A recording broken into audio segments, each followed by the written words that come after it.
Ladies and gentlemen, welcome back to the next day of your life. I hope the sun is shining. I hope the birds are singing and the wind is at your back. I have an incredible treat for everybody today. I have the one and only Dr. Jessica Bockler with me. And I want to welcome all of my listeners to another enlightening episode of the TrueLife podcast, where we embark on a journey of introspection and transformation with our remarkable guest. In a world where humanity teeters on the edge of imbalance, Dr. Jessica stands as a beacon of hope, reminding us of our inherent connection to the sacred web of life. As an artist and psychologist devoted to cultural evolution and ecological regeneration, she calls upon us to awaken, grow, clean, and ultimately to show up in service of our beautiful world. For over 2 decades, Jessica has been a tireless architect of change, weaving together diverse disciplines from the performing arts to higher education, from community development to health, to foster holistic human development. As a co-founder of the Alef Trust, she leads a global movement in transformation education, where inner development becomes the cornerstone of outer sustainability. At the heart of Jessica's philosophy lies a profound understanding of humanity as homo ludens, the creative player. We are not mere observers of reality, but active participants, co-creating our existence with every thought, every action. Through a delicate balance of intellect and intuition, of mind and deeper ways of knowing, Jessica invites us to expand our awareness, to reconnect with the sacred roots of our being, and to contribute to life in more meaningful, equitable, and sustainable ways. But Jessica's vision extends far beyond individual transformation. It's about collaboration, about co-creation, about playing our part in the grand symphony of regeneration. And she so eloquently puts it, collaboration is at the heart of regeneration. Jessica, thank you so much for being here today. How are you? Oh, thank you so much. That was an amazing introduction. Who's that person? Where is she? Epic. Wow, when you put it like that, I'm thinking yeah, it's been quite a journey. But it's always just one step in front of the next, and another step and another step, climbing the mountain one step at a time. And then when somebody summarizes it like that, it's like, whoa, what an amazing vista. But day to day, it's really just about building relationships, isn't it, with people and also with the world at large. um, you asked me how I am. I'm very well. I'm as you mentioned, I'm one of the co-founding directors of the Alef Trust, and we do a lot in higher education. We're at the end of the academic year. I am super busy working on assessment of coursework, dissertations. Plus, we've got a big conference coming up in September, so we're building up to that, programming, promoting the conference, and there are a number of applied projects I'm running. So yeah, super busy, but good, good. You Yeah. know, when I hear the word Aleph, I can't help but think of Burgess's work. Have you read that story, the Aleph? Like, does it have something to do with that? Are those connected? People often ask that question. I know the story, but that's not the origin story of the name of the company. I can tell you about that if you like. Please, I would love Yeah, to. yeah, sure. So Aleph is the first letter of the Hebrew alphabet, also of the Proto-Sinaitic script, and it actually goes back to the hieroglyphic letters, right? So here, when we look at the hieroglyphs, then we've got an ox. So it's basically the first letter of the alphabet. Modern alphabet, it becomes the A, but in the hieroglyphic alphabet, it's in the shape of an ox.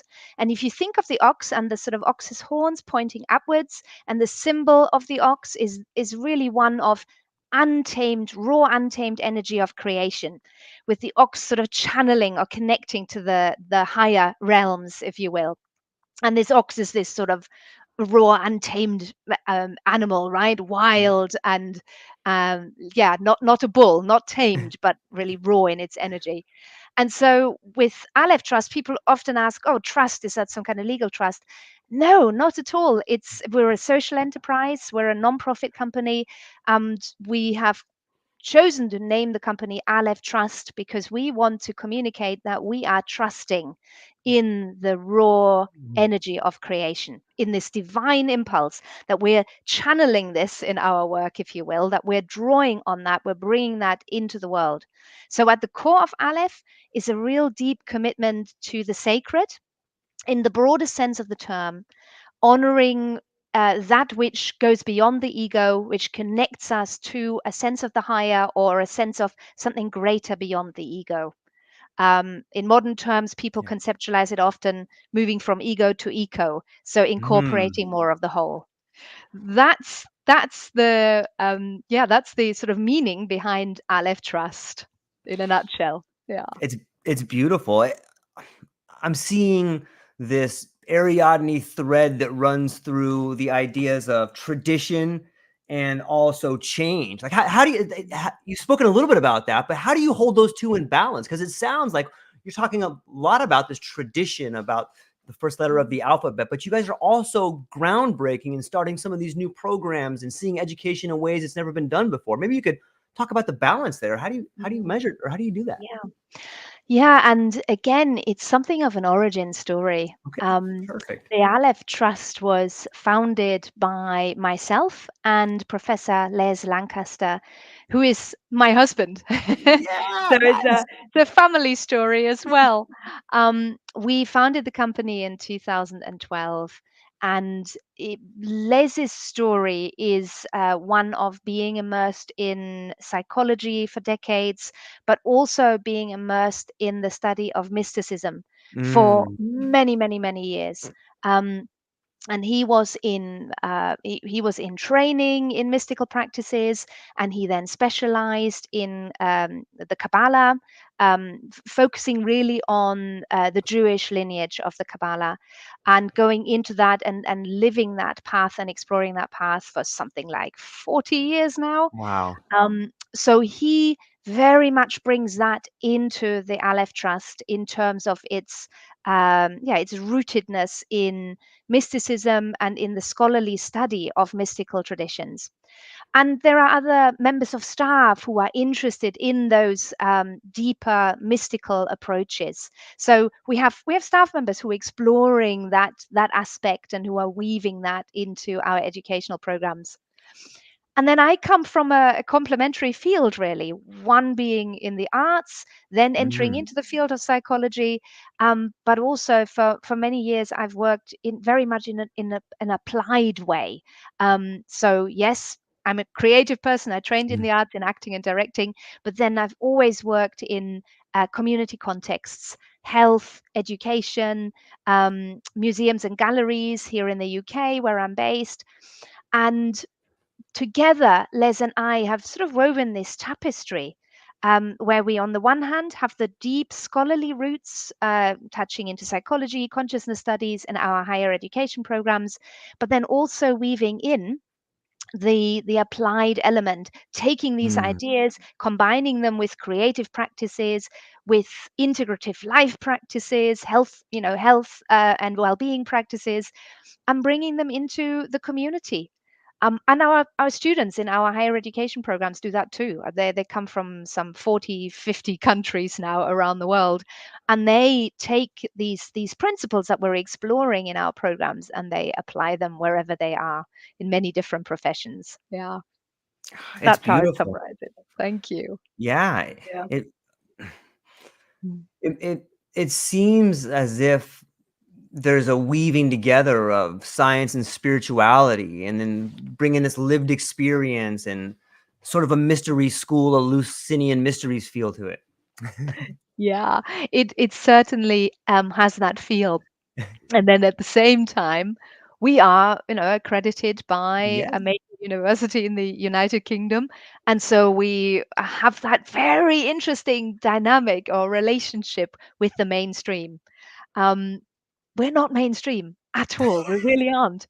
But we have to be compliant with the Right. mainstream, right? There are Sure. certain expectations that we have to meet in order to fulfill the accreditation criteria by the university. So that's a really interesting dynamic Yes. because on the one hand, we want to protect the new ways of working, the emerging paradigm in education, which is integrative, it's experiential, it's putting the quest at the heart of the learning journey. And then we're still having to, comply Mhm. with what the old system is asking of us. And so we're in a really interesting well, I don't know how to describe that place. It can be quite an uncomfortable place at times, Sure. because we want to do things differently. But at the same time, we can also, liaise with the mainstream. And there's a lot around how we language things, how we ease people into new ideas, and how we build relationships and build bridges. Mm. Because there are many good people in the mainstream education sector who are very open to exploring spirituality, and who are just a bit cautious around how it's languaged and how it's translated into learning outcomes and all that. Yeah. Yeah. It's so I love to hear the way in which people choose their words, and I hear a lot of stream metaphors. Like, like like the mainstream has been teaching, the mainstream has been going this one way for a while, but it does feel like we're going under this bridge and we're moving into this new ways. Maybe you could speak a little bit more, touch on the emerging things in education that you see, that you're working on, you're excited about, or maybe you could touch on that a little bit. Yeah. Yeah. For me, what's really very apparent right now is that we're in this transitional age. So Mm. we can see that the old paradigm, the materialist, reductionist, scientist paradigm, neoliberal uh, paradigm is breaking down, and we don't quite know what is going to be what is the new way forward. We have many different ideas that are, out there, but we're also very aware that, ooh, we can't kind of rush into it. We Mhm. almost have to slow down a bit, feel into it, bring lots of other intelligences online, so we're not just approaching this from the head, which has been one of the Right. mistakes we've been making. And I want to kind of sidetrack there and kind of go into the role of creativity and play Yeah. in all of this, because we're in a time of uncertainty.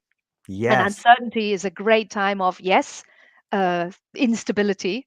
Things are very worrying and could get worse, are looking like they're getting Yeah. worse. And at the same time, there's this real sense of opportunity, because the old's breaking down and something new will come through.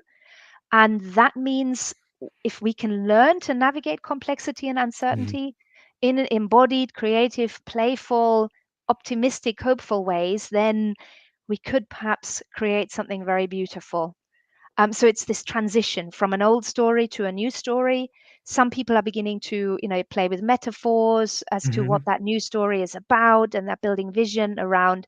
It's a story of being deeply embedded in nature, being interconnected with all life on Earth, being part of a beautiful web of life. And then we're realizing, whoa, we're not there yet, right? In our day-to-day living, we're not fully embodying that. And we're all sitting with, edges around hypocrisy and how do we make that happen and how do we step into that, while still living in the old systems and structures that are, some of them are a bit rigid. And then there's also vested interests, right? Sorry, I'm Yes. meandering around a bit, No, it's but beautiful. Beautiful. Please continue. yeah, yeah. You were asking me about the how that manifests in education. Yeah. And what I'm seeing, and what we're also doing in our programs, is that yes, we have particular kind of topics that we obviously focus on in our educational programs, but we're also very interested in taking a student-centric perspective. So people come in and they are encouraged to explore, what questions are they sitting with? What is it that, they consider to be at the core of their purpose or their sense of why they're in the world today at this moment? And then we accompany them and we really feel into, okay, what wants to happen for you? What is it that you need? Just to give you one example of that, in our master's program, which is a 3-year long program, in year one, students go on an integrative practice quest. They spend some 100 hours or so over the course of about 6 months, building out a kind of schedule of practices to nourish themselves, to really look at what is it that they need in terms of their intellectual stimulation, in terms of their physical health needs, in terms of their relational needs, their emotional needs, and their spiritual needs. And we encourage them to build out this practice schedule so that they can also then get in touch with those multiple intelligences, right? Mhm. Spiritual intelligence, emotional, relational intelligence. Mhm. And they go on that journey. And then we accompany them on that journey. They might journal about it. They might create artworks about their journey. They sit in reflection in peer groups, and they have supervision with the tutors who are accompanying the students on this program.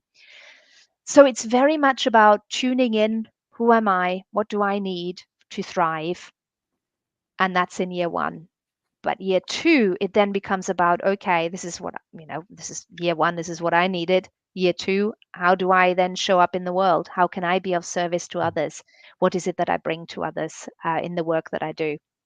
And people take that work um, into their various professions where they are already embedded, because we've got Mhm. mature students. These are Yeah. not usually not very young people. They're in their 30s, 40s, 50s. So they might already be established in medicine or in journalism or policing or other forms of healthcare or social care. IT, the Yeah. arts, you name it. They're doing all kinds of different things, politics, agriculture. They're really in all kinds of fields. And that's super exciting because we get to then see how they take all that learning and the explorations that they're on and bring that into the fields that they're already in, revolutionizing and Yeah. kind of seeding new ways of being and doing in these fields. It's immensely gratifying to witness that. Yeah. Yeah. Yeah, it sounds amazing. It's as Mm, if people are going to the well and they're bringing back water for other people to drink and mm, learn. And mm. when it seems to me that to create real change, individuals have to change who they are. And when you can bring in someone who's already established or looking to reinvent themselves or be reborn into the same sort of field with a different body, like that's real change. And that's the kind of contagious change that we need to build a better world, it seems like. Yeah. Yeah. And often the people who are coming are they already have lots of brilliant Right. practices or have done a lot of really great work that has a kind of spiritual basis, but they're looking to have more accompaniment, be in community with like-minded Hmm. people. They can be in a field where maybe none of their colleagues quite relate to their ways of Hmm. of, of seeing or doing things. Okay. So they're looking for a peer community. They're looking for support and for a kind of sense of accompaniment. And then, yes, when it comes to our higher education programs, they're also looking to develop their skills further, maybe in research or in writing and publication. It's not unusual for our students to complete their work and then they start publishing papers or even books that they put out there, or new courses, for example, to kind of spread the ideas. So often that's what people would like to do. They like to Mhm. further their professional standing in that field. Yeah. We spoke in the beginning, we talked a little bit about it seems as if we're emerging from this sort of materialist reductionism. But it seems to me what I'm seeing, talking to interesting people and in my world, and what I see is this sort of reemergence of spirituality and community. And I'm wondering, what is the relationship, in your opinion, between spirituality and community? That's a beautiful question. Yes. Yeah. I feel that spirituality belongs in community. When we are exploring a spiritual path, we need others to see ourselves more deeply.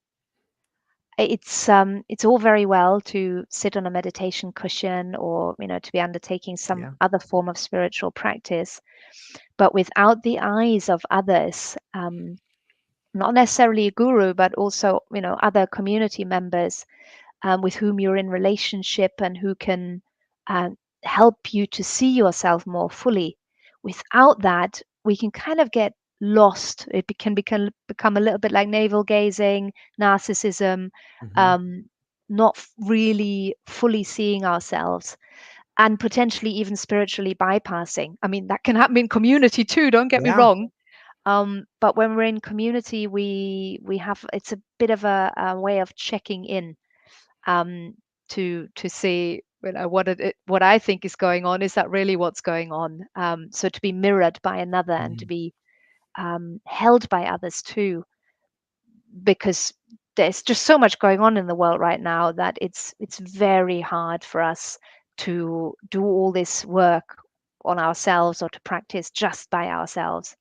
And particularly in today's world where we're now living in this kind of digital realm, right? Where Mhm. we have less and less embodied connection.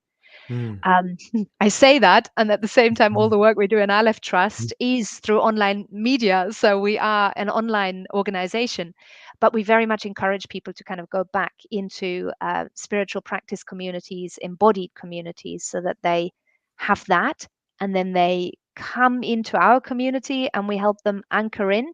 But they also need the physical touch points, as it were. Yeah. So spirituality and community are I think, intimately interwoven. I don't think you can truly follow a spiritual path without some kind of a sangha, Mm. some place where you are held and where you are accompanied and seen. Yeah. Yeah, I feel like people have been searching for that. Maybe it's because I've been searching for that, but it feels like all of a sudden you're getting a cool drink of this spiritual community, and people, I thirst for more. Like when you feel it, when you begin to have a meaningful conversation, you realize, gosh, I missed that. I haven't had that for a while, whether it's being held, and then you can begin to see it in other places. Uh, do you have, in your opinion, is there a way that we can continue to foster meaningful dialogue? I know we're moving on to online conversations, but I still think that you can, I may not be there to touch you or catch some pheromones coming from you, but I know that we can still have meaningful dialogue. How do you think that this new form of communication is affecting us? Is it allowing for meaningful dialogue, or is it maybe pulling back from meaningful dialogue? Well, having lived in this world for something like, 12, 15 years, I believe you can have very deep, meaningful dialogue. I experience it that way when I'm sitting in circle with our staff, our students, or people who are in our practice communities. I feel it. Um, it's a matter of remembering the body, the embodied experience, whilst being in this online space. So it can happen to us that we kind of get drawn out of our body and kind of drawn into the screen, right? Yeah. You can feel it right now. Yeah. And we can at the same time also kind of claim that energy back and bring it back into the body and feel, oh, here I am. I'm now feeling how I'm sitting on my chair. I can feel I've got my legs folded up underneath me because I like to sit cross-legged. Um, and I can feel how my spine is a little bit crunched up, so I might straighten out. I can now feel, wow, that means now my awareness is opening up as I'm changing my body posture. I can feel that sort of more slightly expansive sense of the space around me. So there's a huge amount we can do whilst we're then in connection through this digital medium. And I'll say a bit more about that because it's not just about my personal physical experience and remembering that whilst I'm engaging with you through Mhm. this digital medium. I also think there's non local consciousness at play. Yeah. We can feel each other, and I can feel you feeling me. And I'm getting that sense right now Yeah. as I'm saying that and bringing awareness to it. And the way your emotions, what you're radiating, I can feel it. It's landing in my body. It's so beautiful. It's amazing, really, isn't it? It Yeah. really is. There's a great book that I always turn to. It's called Alternate States of Consciousness, and it's by multiple authors, and it was written like in the 70s. But there's this really cool chapter on the stream of consciousness, and that in itself being a different state of awareness. And I feel like whether you're in a group setting, whether you're online, like the being in the now and streaming your consciousness and having it sort of amplified by someone who's there with you, like that is a whole nother state of being. And there is something, I get goosebumps like even right now, like just being in this conversation. And it allows you to really grasp the moment and be here now, as Alan Watts would say, like in just enjoying the moment. And when I'm done with the conversations, I feel like this release, like that was cathartic. It was great. But then I'm back thinking, I'm back in this other part of the world. But maybe you could talk a little bit about the idea of the stream of consciousness being an altered state of awareness. Yeah. Yes. And there are multiple streams, right, of Yes. consciousness. Yes. And I mean, we could get theoretical now and think, okay, what's the concept here? What are the maps at play? But then, of course, the maps are not not the territory. The lived experience is Yes. always more. Yeah. Um, my sense is that there are these three major streams. We have a kind of consensus stream, the Mhm. consensus reality level, where we're relating to each other from that very cognitive, often cognitive space, maybe also emotional, but that sort of day-to-day ordinary level of reality. And then beneath that is one that's more subtle, more dreamlike. We access it when we go to sleep, for example, Mm. but we can also access it through trance-inducing techniques that Yep. just, slightly shift us out of the day-to-day Mm. cognitive mode. Even just when we're daydreaming, we can be tapping into that. But a lot of creative techniques or shamanic techniques bring us into Yeah. that space that is more subtle, more dreamlike, kind of going into what depth psychology would call maybe the archetypal level. And then beyond that, even still, I'm going down now, but Yeah. could be going up too. It doesn't matter. Mhm. Up, down, anyway. But it's expansive. And there's another level, and that's a level where we're going beyond the dual, right? So, because when we're in the archetypal, the depth psychological, we're still in a dual realm, but there's still Mm. the self and the other. Um, and they constellate through various archetypes. So it's like a constellation consciousness. Yeah. But then underneath that or above that or around that is something that we might call the non-dual or more essential, more mystical level of reality, where there isn't that sense of self and other. There's more that sense of unity, oneness, interconnectedness. And here it's almost like we're tapping into levels of potentiality. Something wants to happen, but we don't know what that is yet. It's very, it's very subtle. Um, and we can feel all these things depending on what practices we use. Yeah. And we do this stuff with our Yeah. students online. Yeah. Yeah.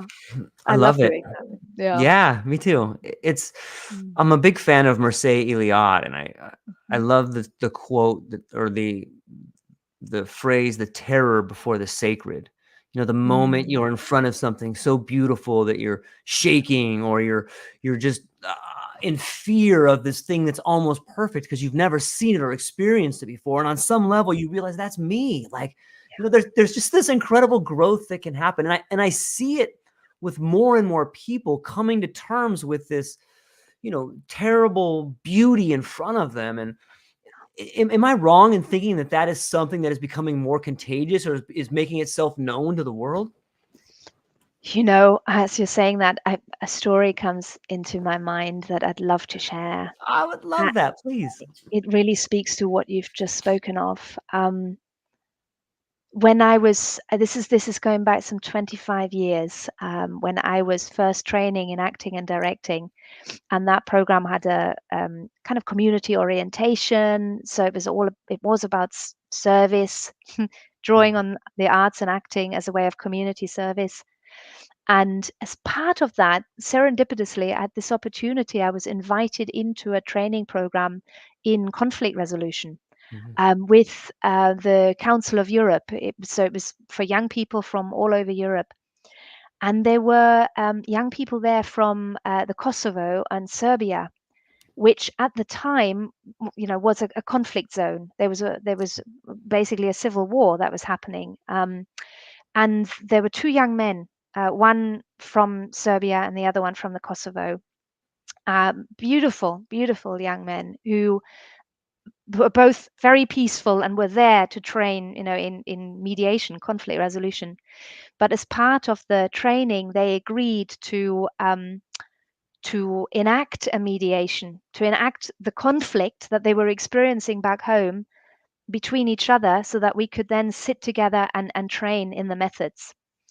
And I'm bringing this as a story, as an example, because it took me very much into that sacred space. That experience transported me into this sacred space that was awesome and awful at the same time. It was just completely deeply inspiring. So we sat. I was one of three mediators, and there were trainers in the room, and then these two young men who were enacting the conflict between them. The mediation took 5 hours. We went deeply into the conflict. It was immensely emotional. There was a lot of rage. There was deep anger that arose within both individuals. One of whom his home had been destroyed. He'd actually brought a brick all the way from his home into the training. And I remember he put this brick on the table in the beginning and he said, "This is all that's left of my house." And it was like, all the energy in the room contracted right into this brick. I can feel it now, Yeah. as remembering being in the room and feeling that. It was like there was like a massive knot in my belly and my heart, everything just crunched up and contracted. And then we sat together and we listened to the stories that these two young men were sharing. And from that contraction, gradually, there was this sort of shifting, outward turn, reaching out, feeling into the other, moving from the consensus reality to the Yeah. more dreamland, the jewel, feeling the other deeply, feeling into what's the story, what is happening here, what's underneath the story, what's underneath, connecting to the emotions of that, mirroring those back. And then we went deeper. We went beyond self and other, and we went into this essential, deeper level where there was just a sense of unity. And I remember something inside of me flipped inside out, and it was like, whoa, I'm no longer just myself, I'm everything. It was weird. Yeah. Was my first experience of cosmic consciousness. I remember being in the room, and I remember feeling like I wasn't there anymore, but I was completely present. But I wasn't there. There was just presence, and there was this immense love. And that wasn't just my feeling, but it was the feeling of the people in the room. There was just a love that came through at the end. That was so profound. I felt so touched, and I felt so deeply bonded in that moment. Yeah, we'd moved from consensus level to Yeah. self and other, the war, to the deeper essence of our humanity, which connects us into everything that is. And it was just amazing. And then just to top it off, Yeah. my rational mind kicked back in at some point in all of this and said, "Is this really real? You're making this up."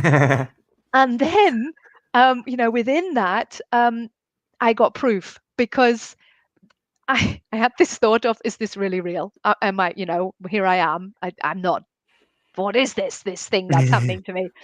And a thought popped into my head, and the thought was, "Oh my God, Jacqueline, something's wrong with your son." Jacqueline was the senior trainer in the room. Um, 5, 10 seconds later, after I had this thought, there was a knock on the door. Jacqueline was called out of the room. She then came back in a minute or so later and said, "I'm sorry, I'm going to have to leave the training. There's been an accident with my son and I have to go home." So it was like, wow, I just had some kind of telepathic download here, Yeah. showing me, my rational mind, that I was actually tapping into this unitive state of consciousness where this other information from seemingly others was freely available to me. So it was just unbelievable, a state of cosmic consciousness, then having this sort of psychological download, which proved to my rational mind that, yes, Jessica, this is real.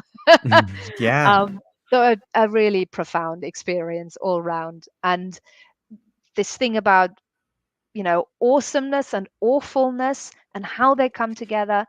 We're in this place right now where the darkness is rearing up, where, there are many wars around the world, Yes. and hugely inflamed and polarized situations. We're being pushed, I think, to really be present with that darkness and to realize what's underneath that, Mhm. what's underneath, what is it that we're called to recognize. And it is that we are one. And we have a lot of work to do, a lot of healing work and a lot of spiritual work. But I do think that it's possible. Well, I live with that hope still anyway. Yeah, yeah, It's a yeah. Thank you. That's a beautiful story, and it's personal. And isn't it strange that we use the word awful in a negative connotation in so many times when you just look at it and it's full of awe, and that it doesn't have to have that negative connotation. It could be something that's beautiful, like, and I can't help but see the darkness around us. And if you look for it, it's there, it's everywhere, and you can feel it, like the same way you tapped into that divine consciousness or the inner essence of humanity right there. I think that's a glimpse into what is possible, what can come our way if we're willing to sort of feel our way around this darkness. And it's easy for me to say, I live in Hawaii. I'm not on the front line or having part of a genocide. I'm not part of any of this crazy war that's going on, at least on the front line in some ways. And it's it's inspiring to get to hear the story you told and realize that there's a deeper meaning to it on some level. Do you think that cosmic consciousness is sort of a look into the future of how perhaps we could be on the edge of meaningful communication? Could that be that which we move into? I hope that. I Me hope too. that so very much. Yeah. Um, I see glimpses of it in many Yes. different places and spaces. Yeah. And but it's still often small, it's seeds of something very beautiful where I can see it is happening, it is lived, it's embodied. One example would be I supervised a dissertation project by a woman, a beautiful woman who lives in Israel, and she is a psychotherapist there in private practice, but she's also done a lot of work in group contexts, Right. and she focused her dissertation on peace building between Israelis and Palestinians. This was happening before Wow. Of course. everything kicked off in Gaza. So this was before, October last year. She'd completed her dissertation, but nonetheless, that work is still there. It's kind of overshadowed right now. There is really beautiful grassroots work by Yeah. people on both sides of this conflict who are deeply oriented towards building peace, um, and healing the wounds of history. Mm. They're overshadowed Okay. by these crazy political dynamics that are Yeah. going on, where we have, a certain breed of, forgive me, old men who are kind of power hungry, who are Yeah. stuck in particular ways of thinking and doing. Yeah. Um, but what I saw through her work, and what I still witness through some of the contacts that I have in Israel, because we have family there actually, Right. as well as other members in our learning community who are there, is that this deeply transpersonal work can build bridges. And it's all about deeply seeing each other's stories, hearing Yeah. each other, experiencing each other as human beings, that we aren't so different. We might wear different clothes and we might look differently, but underneath all of that, there is this common core. There's a shared humanity that brings us all together. We may have some slightly different mindsets or different cultural values, but bottom line, we're all trying to live in a world and look after our families and Yeah. feel well in ourselves and contribute to a thriving world. um, and there are many beautiful examples for how we can meet more deeply and come and share stories and live together, make food together, share, the upbringing of children together.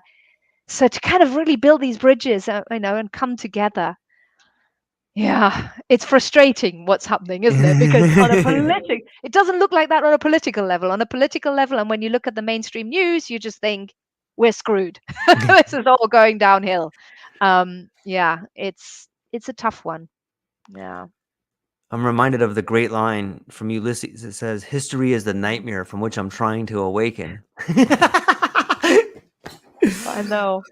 Yeah, right. I know. It's yeah. I'm plugged into a number of different kinds of projects, Sure. and when you work with people kind of one to one or in small groups, you think, yeah, this is completely possible.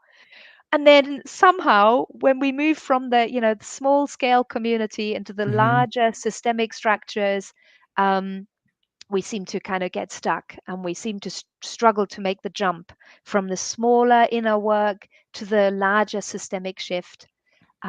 There's something there that needs to kind of bridges that need to be built between this sort of inner work that people do it privately or in small Mhm. groups to, right, how do we manifest this then in a bigger organization or a larger community, or in kind of terms of governance and political systems. um, but then I also still already begin to see people working on that, and looking at, okay, right, well, if Mhm. we have inner work and we've got these great communities, what Mhm. can we take from that, and how can we put that into policy building?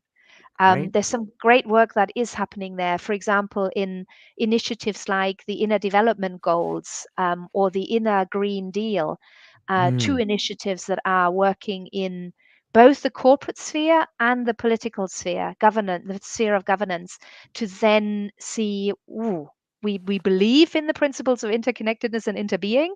Um, we believe in that inner work can be of service to outer change. Right now, let's have a Mhm. look at how do we communicate that to policymakers, to political and corporate leaders?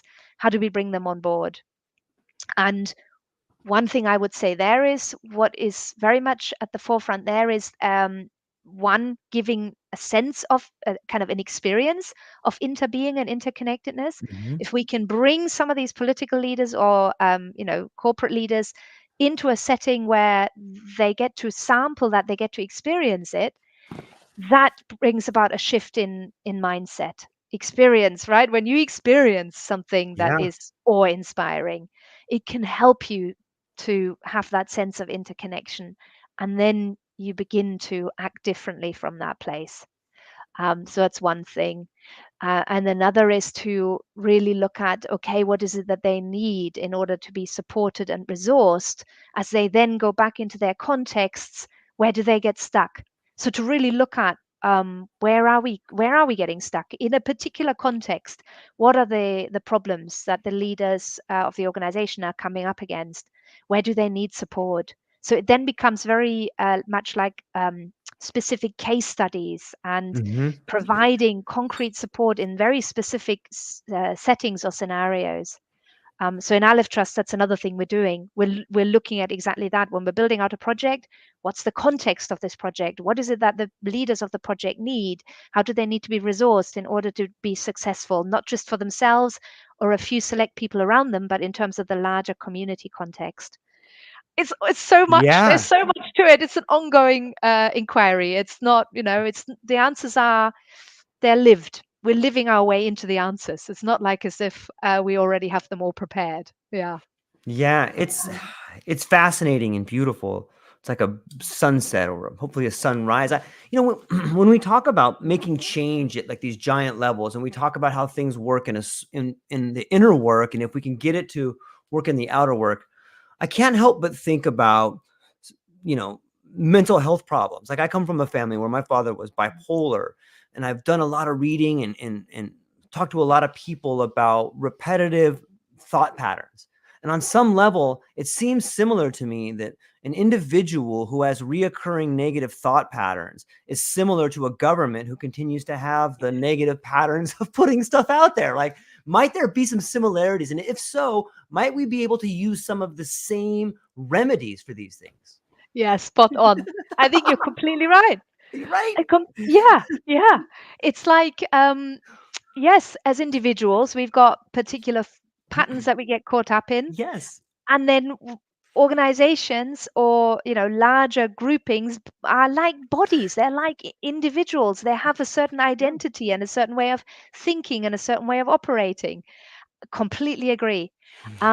So I mean, there's many. In a way, we kind of got to see in each case what is it that's going on, what would Yep. support that individual or Yep. that organizational individual to make a shift.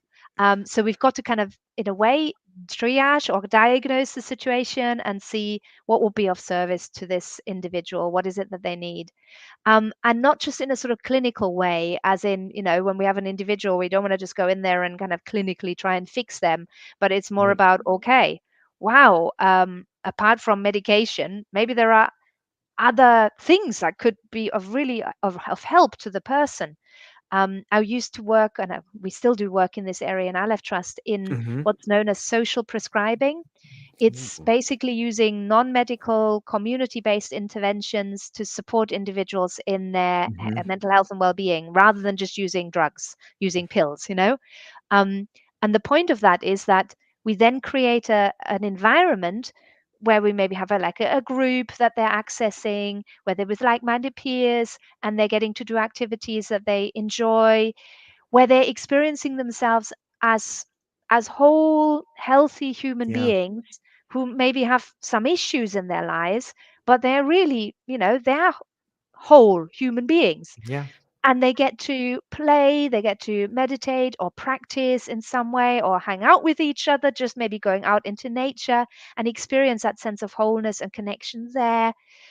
And that can help an individual shift in how they're experiencing themselves, and what it is that they need to move forward in their lives.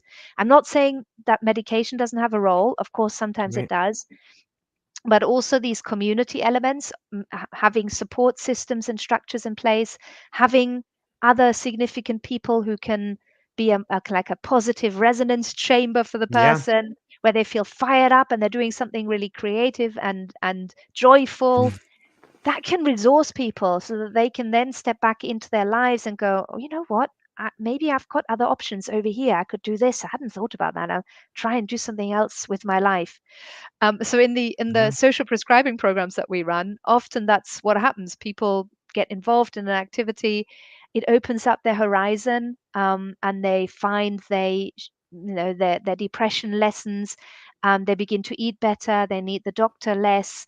They may be looking at starting a new hobby, and Yep. that brings them back out into the world, and they're out with new friends. And then suddenly they may be doing a different kind of job or a career that they had never thought about. Mm. It's not like a panacea, but it's saying we're not just we need to look at everything in holistic ways, Yeah.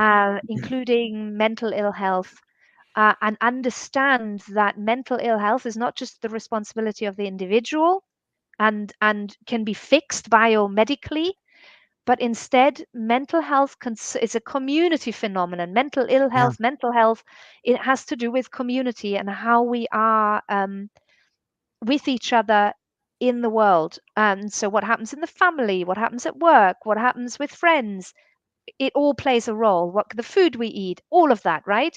Yep. So, we need to also tend to it holistically, and hold people in holistic ways.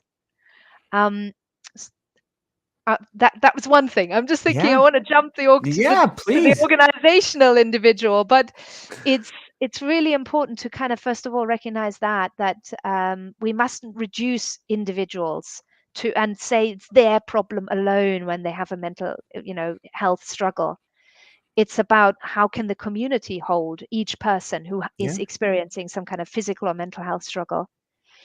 And then over here in the organizational realm, so again, it's really worth noting, what patterns are playing out in the organization. Mm-hmm. What is the organization driven by? What are the kind of underlying values and principles that inform Yeah. this organization?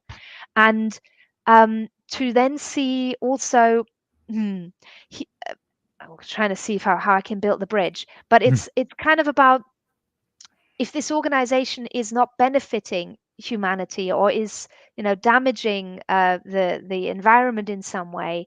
Why are they doing that? What is at the core of that behavior? And often it has to do with, well, it's embedded in this larger Yep. neoliberal paradigm that encourages that sort of exploitative behavior, which serves a few up at the top of the food Yep. chain, and it exploits all the people who are, serving the people higher up the food chain. So it's recognizing that that pattern is part of a larger cultural pattern, and then to Yep. see, oh, okay, how can we help this organization to create a shift in their being and doing? And that has to do with finding new ways, seeing what could this company do to become of benefit and to turn things around. That's for the individuals in the company, but also for the company as a whole. How can the company reorganize its story? Can it have a broader perspective on what it offers to the world? Could it Yeah. change its offer in some way, pivot in some way? Um, and and again, it's a similar thing. You need new narrative, new story, new perspectives to help this organizational being shift and expand its perspectives for how it can operate in the world. So it's a kind of similar thing, but just a Yeah. different scale. Yeah. I Yeah. love that. I think you could even build a bridge to generational trauma. Like if you look at the way in which some of these multinationals have been run for generations by the same sort of mentality, it's similar to, you had mentioned, a lot of older guys have been running these things forever. It kind of reminds me of my grandpa, like, hey, get off my lawn. Yeah. Like you can just see these two guys like neighbors that hate each other. Like, listen, you guys, thank you for everything. You've done tremendously. But it's time to open up the levers of power to someone who understands this next sort of crossing that we're going towards. And the kids, there's young, talented people that have been trained to see the world in the new way that will be phenomenal stewards of the ship. And like I'm excited for that. But there is this period where we have to figure out can we talk to grandpa, or is he going to go in this home, or what are we doing here? Yes, it's so true. It's so true. Um, some of the people that I've worked with through Alef Trust are people who are working, for example, in private finance and Mm, in family office wealth management. yes. And they're observing those kinds of interrelational dynamics, right, in the Yep. families that they're engaging with. And often the older generation is kind of trying to protect the wealth, Of trying course. to protect the legacy of the family, not necessarily coming from a bad mindset, but coming from that place of, it needs to be, yeah, it needs to be protected, it needs to be guarded so that it's there for future generations. But then also there can be dysfunctional family dynamics, Of that course. are then playing out in the wealth management. And then it becomes a matter of, well, you're not just managing the wealth of the family, you're needing to look at the emotional and the relational dynamics and the sort of the family story. Yeah. What's the family story? And can it be healed? Can the relational dynamics be healed, historically speaking, but also then can the family build out a vision for how it can show up in the world and be of service in the world? I mean, that's a big Yep. shift, right? Becoming more conscious of the kind of trauma and the family legacy in terms of the family history of, you know, emotional distress or, where things haven't gone so well, Yeah. healing that, but then also honoring what is the vision? Where do you want to take this? If you have this amazing resource, Yeah. it's a gift. What can you bring to the world? Where could you be of service?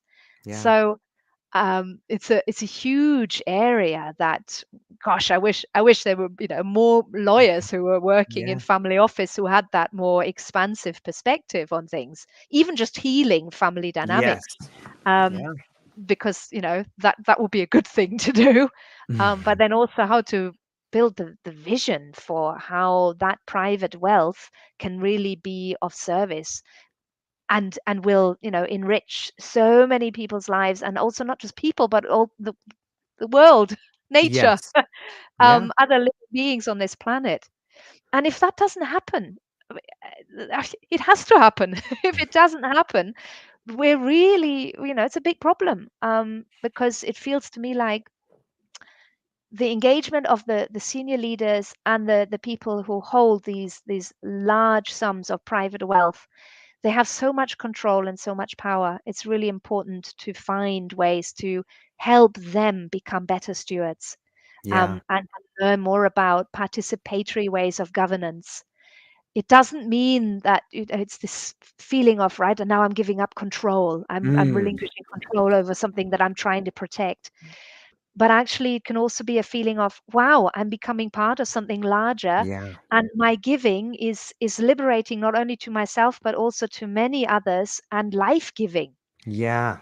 So it's kind of Yes. flipping something on its head. Yeah, but Yeah.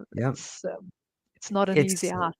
Yeah. Yeah, it sometimes we find ourselves running from the very thing that would free us. And I see so much fear of death and unrealized dreams. But the way to live forever is to give what you have to the next generation. Like that's how you Mhm. become, that's how you live forever. And Mhm. if people are remembering you and thankful for you, singing praises to you, maybe saying a prayer to you, that's eternal life. And the people that are afraid of dying can have it if they're willing to surrender on some level. I know they sound paradoxical, but I think surrender on some level is something that Yeah. it can, if it can be embraced, it can be really powerful on some level. Yeah. Yeah. It's this feeling of, right, maybe, being scared of Yes. dying. Yeah, being scared of dying. You said it. You right? We're not immortal beings, and we're not meant to hold on or to last forever. Yeah. And we're meant to serve those who are coming after us, and to serve all life on earth, and to, preserve life, be life givers, not life takers. And somehow we're in situations now where we've got that the wrong way around. There's a lot of life taking Yeah. all the time, because the reductionist paradigm and the materialist paradigm does that. It sort of packages all life up into these units that can be sold on the market. Yeah. God, we haven't yet managed. We've managed to privatize water, and Yes. That's so uh, crazy. it's nuts. I know. What hasn't been privatized? I mean, our Air. attention is now even. Yeah, air. I was thinking air. They're That's coming probably for the it though. only thing. Yeah. Yes, because our private lives, our internal lives, are now being kind of commodified as well through digital media and social media. Yeah. And it's nuts, and algorithms and AIs, and just so, yeah, we could go down that dark tunnel and become ever more disconnected and dystopian, or realize we're impermanent. Everything changes. We will come and go in these embodied forms. And wow, yeah, if we could just give to each other more freely, Yeah. it could be, such a beautiful world. There's already so much beauty. There is beauty everywhere. And then there is this craziness, this egoic, self-centered, contracted craziness Yeah. that is still there. Yeah.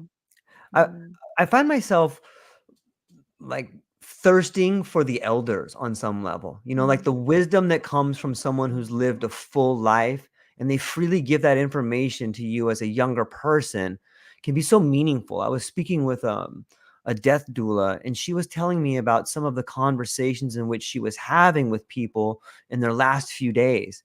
And I was just like a kid in a candy store. I was just sitting there listening. And some of those conversations I had with her are a big reason why I changed my life. And one in particular, when I was asking her, what are some themes that come up when you talk to these people who are comfortable with themselves dying and they're freely telling you things? And she would say, well, they're not talking about buying a Tesla or traveling this place or how much money they had, or they wish they would have worked longer hours. What they're saying is, I wish I would have been a better husband. I wish I would have been a better father. I wish I would have given more attention and more time and more of my resources to people I cared about. And when I hear that, like, I'm so thankful, because that is the type of information that can be life changing. And it was for me. It's like, what kind of life do I want to live? Do I want to be someone holding the hand of a stranger saying that I, I wish I would have been a better husband? Like, no, I want to change my life now. And that's the catalyst.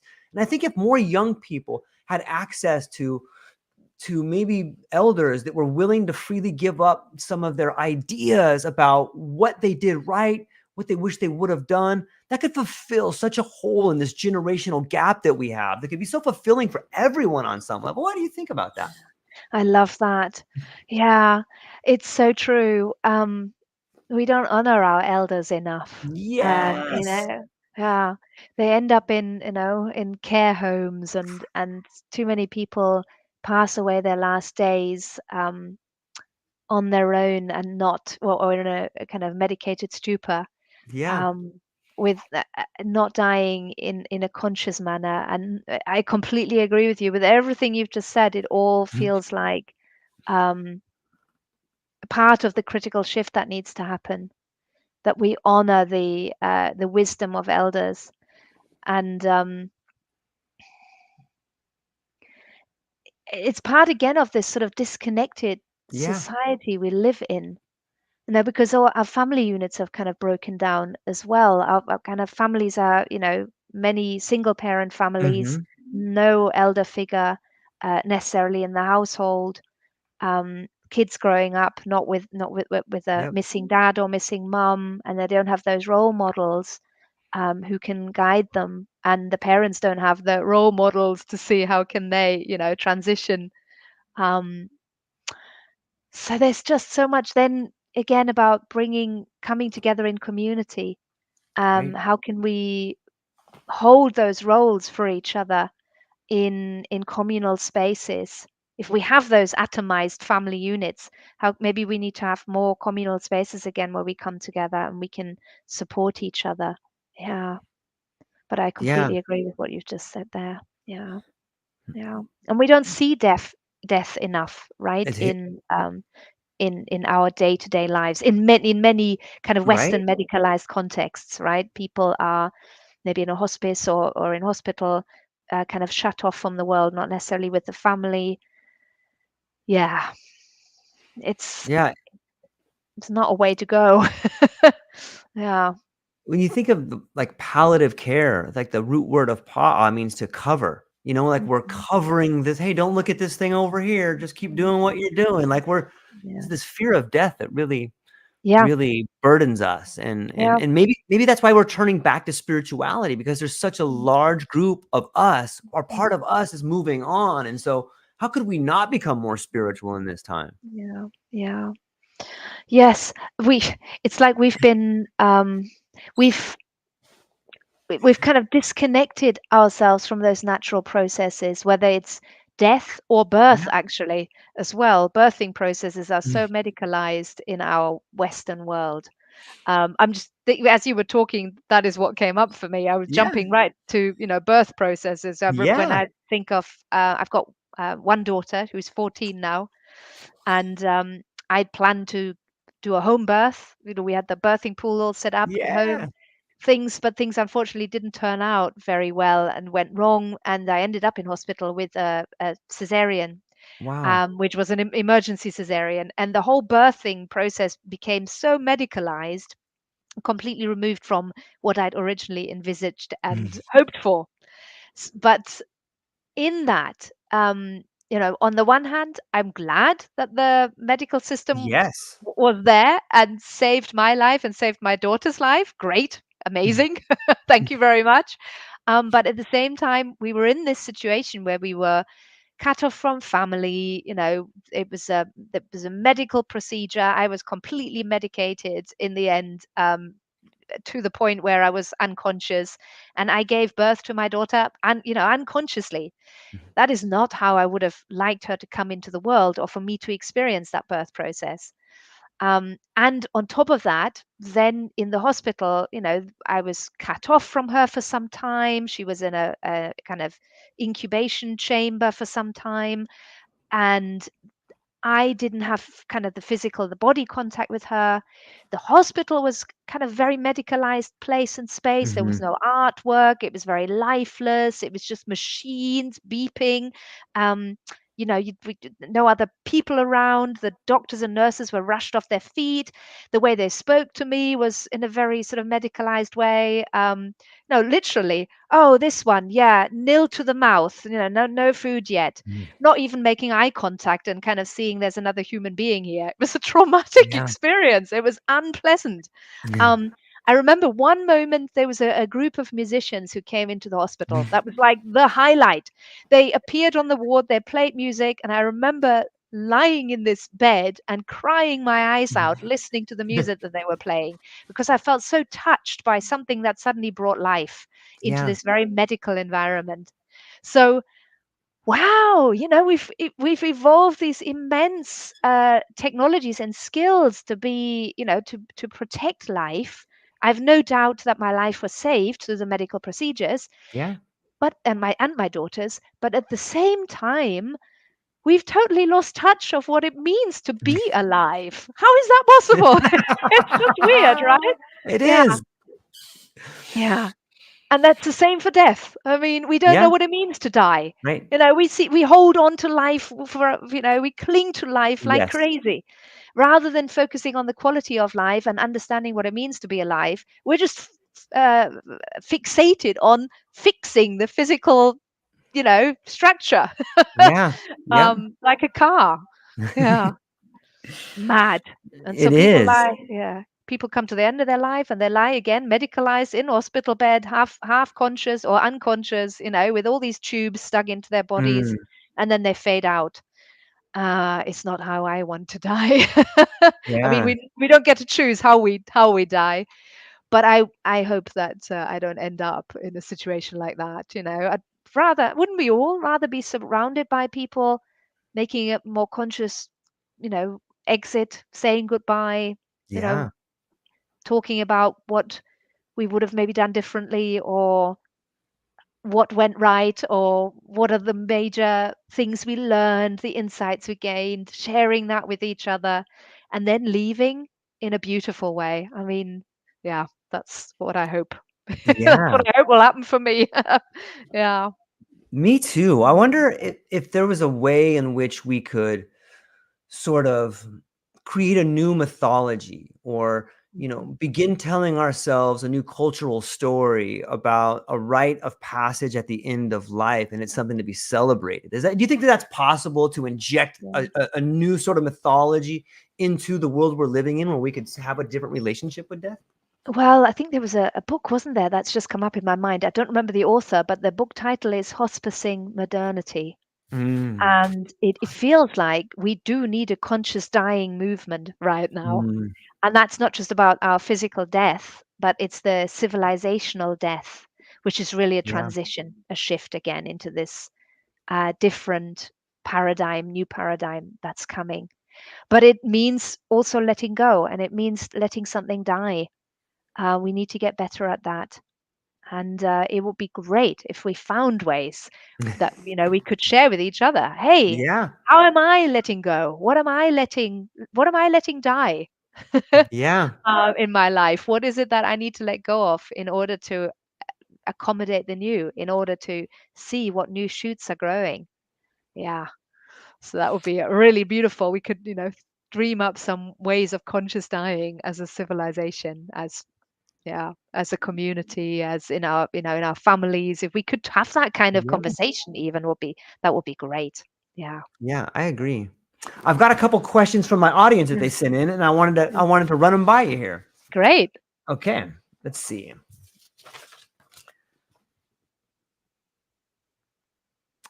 In your exploration of the sacred roots of existence, have you encountered moments where science and spirituality converge in unexpected ways? Wow, what a beautiful question. Hmm. Well, in some way,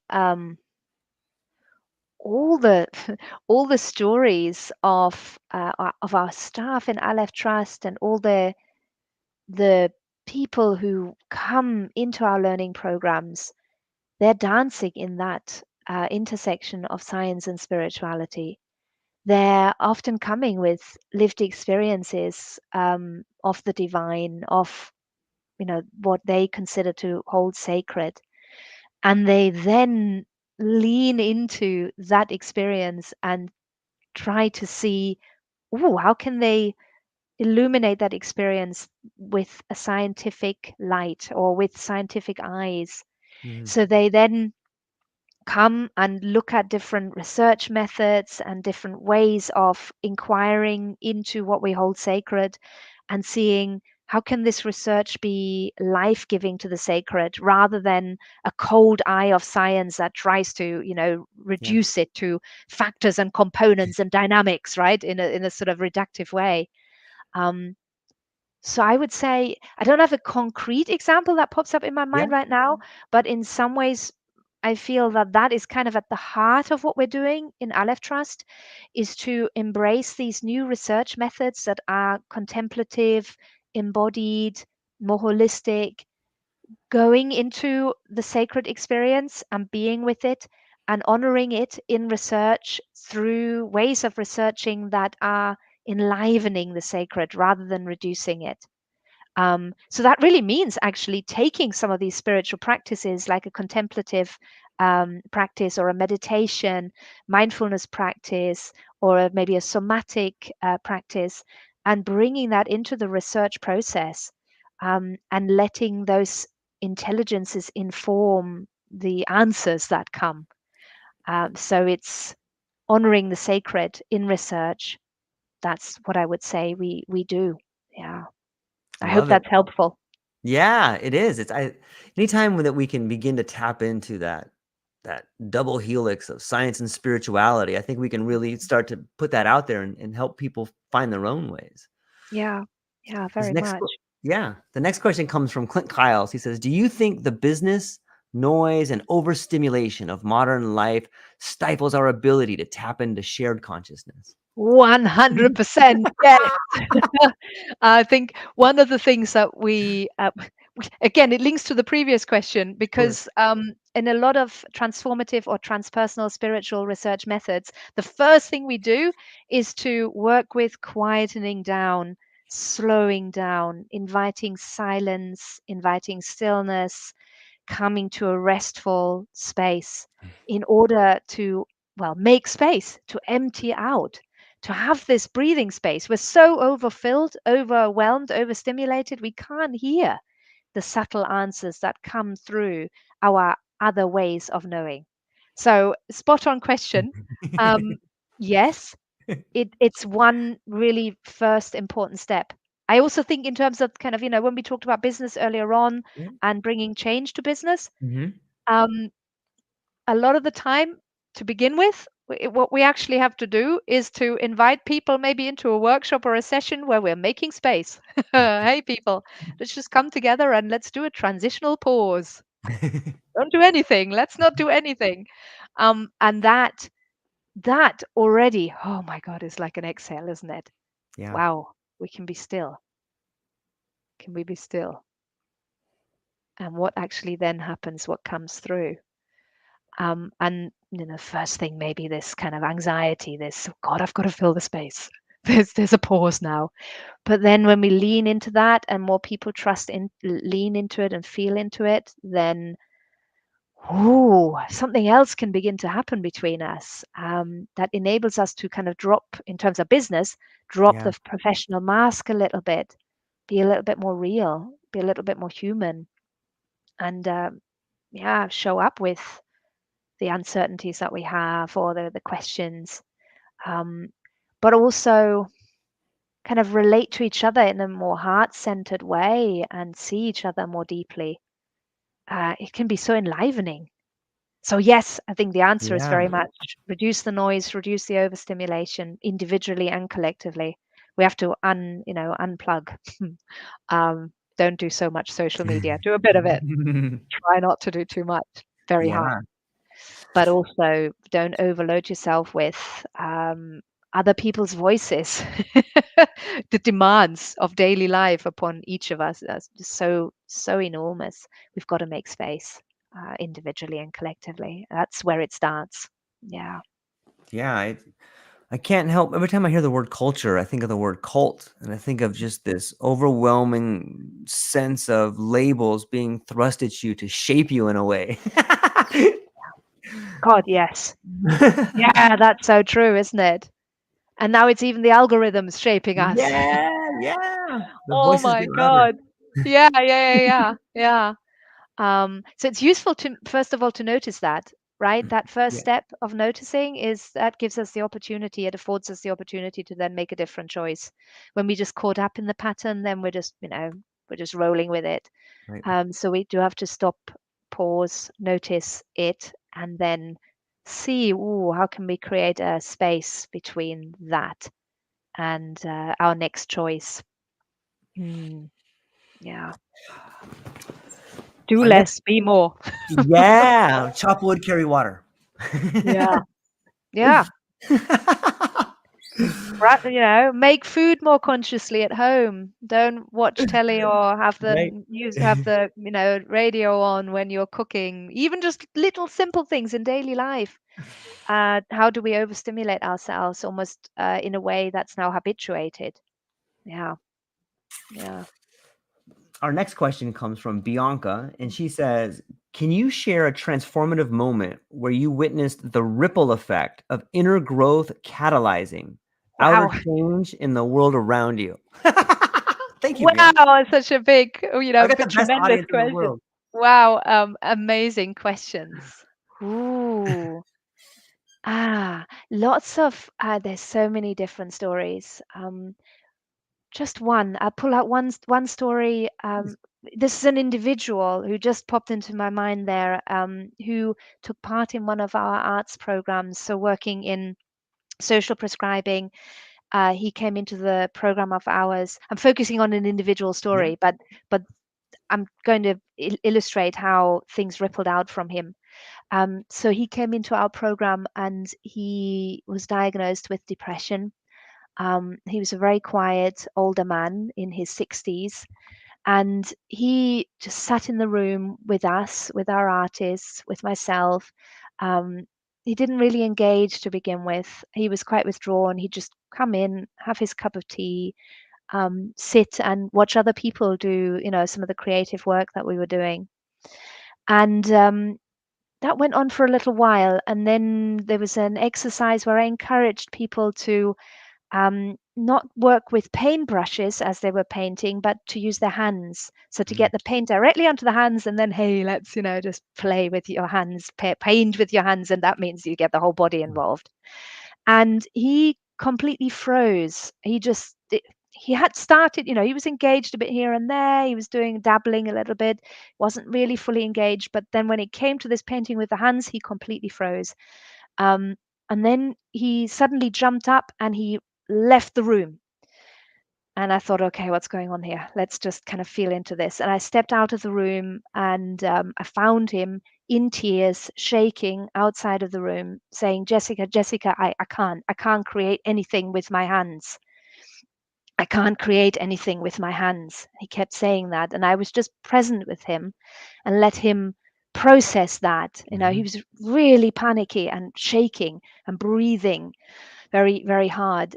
And as I was with him processing that, he then said, I can't create anything with my hands. I can't create anything with my hands because my hands have killed.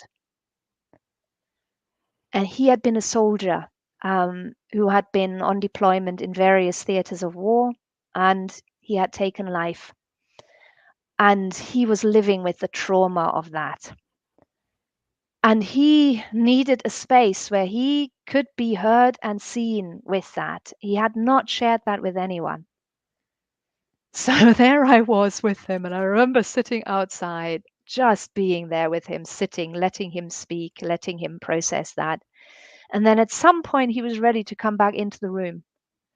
And after he'd released that, he started engaging in a very different way. He didn't immediately put his hands on into the paint and start painting, but he found other ways. He found his own way into the activities we were offering. I was also working at the time a lot with kind of more dramatic methods of enactment, Hmm. playing with people, physically, kind of maybe dance movement work, and he got more engaged with that.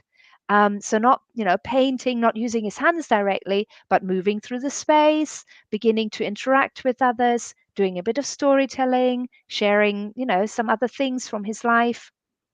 And he loosened up more and more. He relaxed more and more.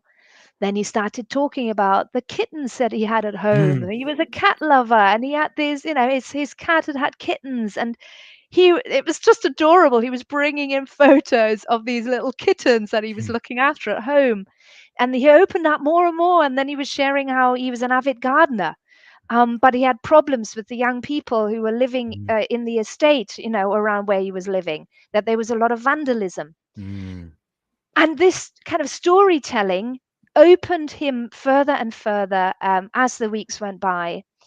And in the end, he even managed to make the big choice of moving. He decided that he needed to be elsewhere, that the place where he was living, where his garden was being vandalized because of the problems of the young people, was something that he had control over, that he could choose where to live. He Mhm. found himself another place to live, and he just opened up and he engaged with his neighbors and the new environment he moved into. It was just remarkable Mm. to see how that rippled on and out through his life and how he turned his life around. And when he Mhm. told me the story about the gangs in the neighborhood and so on, at the time, I was saying to my colleagues, I wish we could now go and work with the young people, because Mhm. there's some healing that needs to be done in that community with the young people, so Yeah. that the relationships between, the young people and the other members of the community can be improved. But of course, that wasn't the remit of our Mhm. program. Our remit was to focus on this particular group of people who've been referred. But it's a good example of, Yeah. wow, if we'd worked in a more holistic, systemic way, we could have then gone into the Yep. community there and worked with the young people to do some healing there, and build Right. build community. Um, so that was a little story with ripple effects for him personally, and how he then showed up and how some deep healing took place just as a result of working creatively. But then there are so many other stories that, yeah, that where there are, also more community ripple effects, where people Yeah. show up for each other and build new friendships, and then volunteer and are a service to other people in their community. There's just so much that can happen when people are liberated and seen in their true being. Yeah, and the stories they've lived. Yeah. Yeah. I love that. That's an amazing story. I love the idea of the ripple effect and how it can radiate outwards and create change or open avenues for you to explore. Or it's Yeah. fascinating to see us in that way. Yeah. I like it. Yeah. It is. It is. And we're too individualized often. We don't kind of perceive things that way. But when there are people who do see in those ways, and I do meet them Hmm. in public services, in Sure. in local councils, when they have that vision, and they then collaborate with other services, they build networks.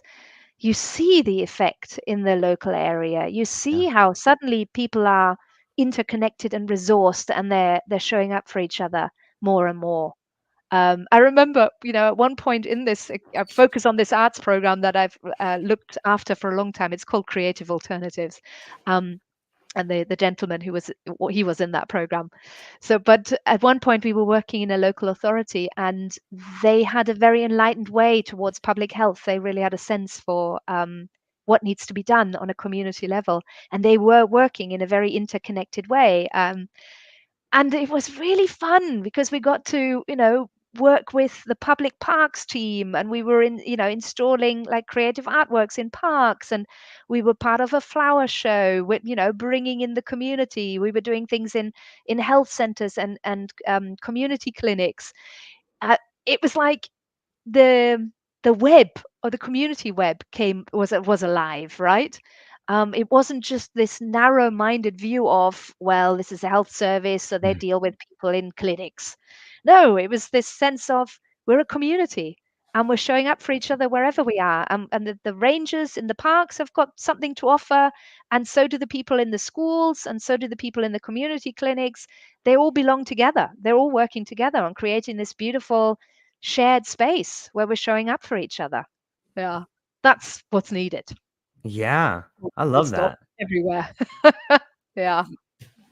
It Yeah. brings me to this idea of my daughter's 10 and we're in the process of going to this new school. It has some really cool ideas, but it brings up the question, how could you envision with what you're doing now with the Alef Trust, and could you see some of the programs that you're doing now trickle down into like primary school? Or what are some things that if you had a magic wand or that you could help spread awareness to, or what are some programs that you think would be amazing in a child's education growing up? Oh my, wow. Again, it's a beautiful question. Yeah. So many schools need that more integrative, holistic Yeah. way of working. Um, yeah, I still even see it with my 14-year-old, who goes to a conventional grammar school in the local area where we live. Um, yeah, magic wands. I would, all the teachers are working very hard, Yeah. but they're working to these external targets Mm. that are set by the government and that are devoid of really, the holistic Yeah. ways and the kind of deeper ways of being. So it's all kind of external. So if Mhm. I had a magic wand, I'd focus much more on the intrinsic, on the inner, on the inner resourcing. And with inner, I don't just mean the individual, but inner collective as well. Yeah. How are we showing up as a community, as a learning community, as a, Yeah. in a school, whether that's a primary or secondary school, or even then again in higher education, everywhere we need this. Um, so I would encourage those places and spaces, those learning spaces, to sit with questions and not bring answers. Mm. When teachers enter into the room, could they just be with the kids to encourage them to feel, Yeah. how am I showing up Mm. today? Who am I? What question am I sitting with?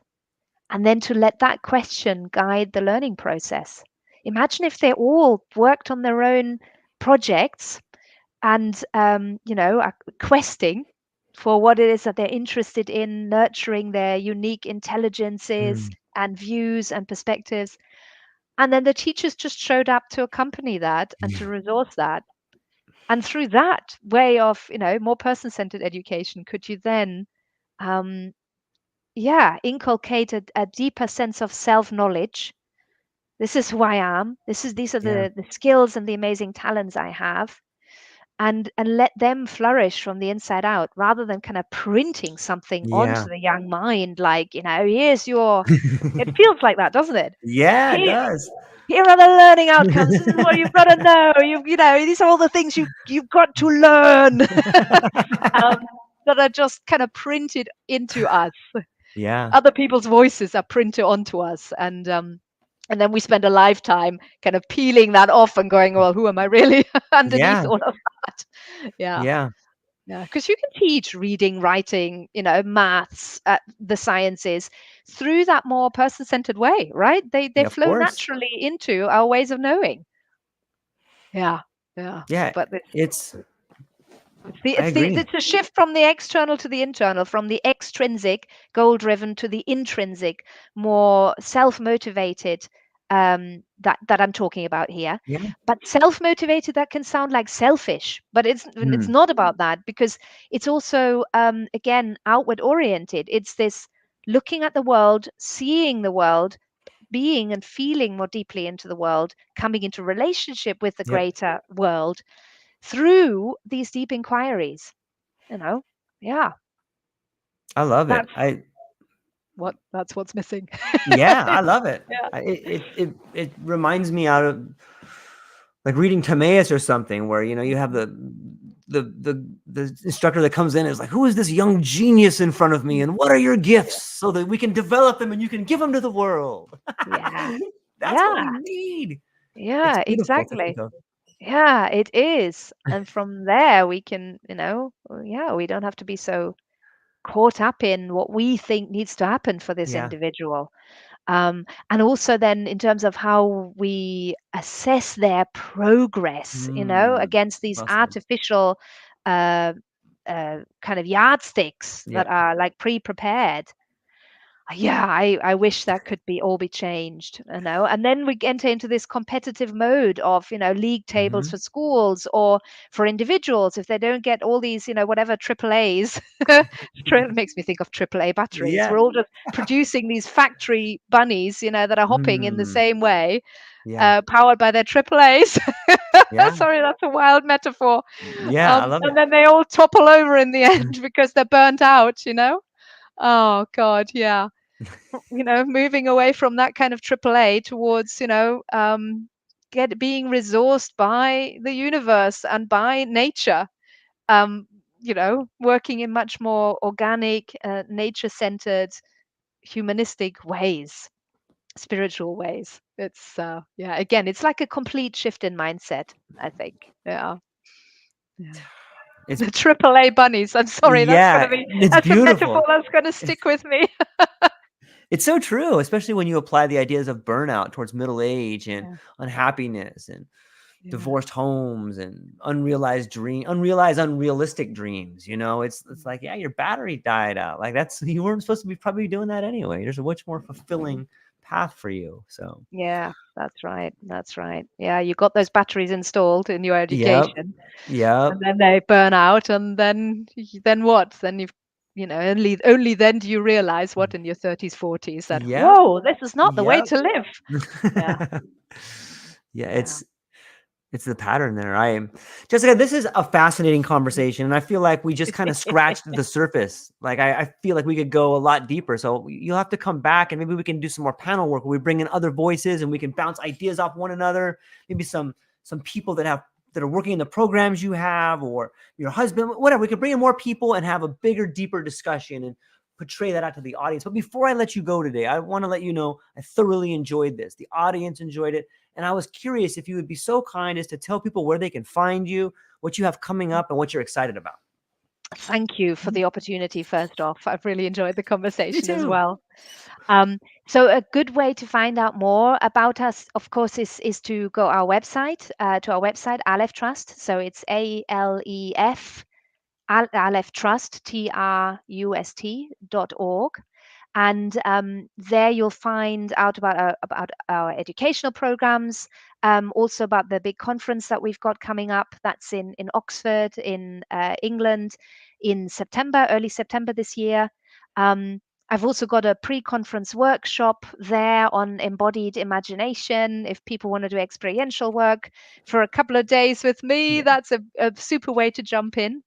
Um, and also, again, through that portal of this website, you'll be able to find out about other programs that we're running, not just our higher education programs, but we've also got certificate programs in various areas like coaching, for example. And we've got a community of practice as well, which is all about holistic approaches to change facilitation. Again, that's accessible. If you go onto the website and you look for nurturing the fields of change under our applied programs, some of these offerings are free because we're trying to make these things available and bring the change into the world. So we're trying to be of service where we can. Yeah. So hop into the website. It's the Yeah. portal into all of those things. And yeah, I look forward to Mhm. engaging with you again. We Yeah. could definitely do a panel. That would be a really lovely way to share some of the projects that we're Yes. doing for sure. And also Okay. get other voices into the room. That would be great. Thank Yeah, I you. would love to do that. Absolutely. Well, hang on briefly afterwards. I just wanted to talk to you briefly afterwards, but I want to say thanks to everybody for participating and being here, whether you're Clint Kyles or Bianco or Italy, all these people that were chiming in. Thank you so much for being part of it. I hope you enjoyed it as much as we did. And for those listening, we will see you again shortly. And I will talk to you briefly in a moment, Jessica. Thank you, everyone. Have a beautiful day.